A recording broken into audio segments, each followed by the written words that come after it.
எனக்கு அன்பான தேவச்சனங்களே, இந்த நாளுக்குரிய வார்த்தையானது உங்கள் துக்கம் சந்தோஷமாய் மாறும்.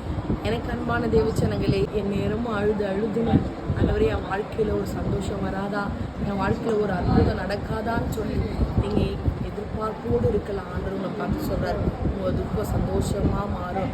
ஆண்டவரே, அப்பா நிறைய அநியாயம் பண்ணுறாங்க, ஆனால் அவங்க குடும்பம்லாம் சந்தோஷமாக இருக்குது.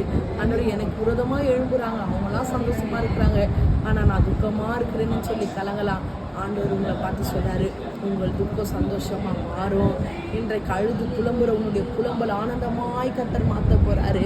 அன்றைக்கு தேவ ஆலயத்துக்குள்ளே வந்து ஒவ்வொருடைய கண்ணீரையும் கர்த்தர் துக்கத்தையும் சந்தோஷமாய் மாற்றினது போல இன்றைக்கு சொல்கிறாரு. அன்றைக்கு அப்போஸ்தலர் நாட்களில் நடந்த ஒவ்வொரு காரியமும் உங்கள் வாழ்க்கையில் நடக்கும். உங்கள் வாழ்க்கையில் அற்புதம் நடக்கும். உங்கள் வாழ்க்கையில் சந்தோஷம் உண்டாகும். இன்றைக்கு மறுபடியும் சொல்கிறார், உங்கள் துக்கம் சந்தோஷமாய் மாறும். ஒன்றுக்கு கவலைப்படாதீங்க, சந்தோஷத்தோடு போங்க. சமாதானம் உங்கள் வீட்டிலேயே கர்த்தர் தங்கி தாபரிக்க வைப்பார். எந்த காரியம் சந்தோஷத்தை கெடுக்குதோ அந்த காரியம் உங்களை விட்டு ஓடி போச்சு. சந்தோஷம் உங்கள் வீட்டில் உண்டாக போகும். கர்த்தர் தாமே உங்களை ஆஸ்வதிப்பாராங்க.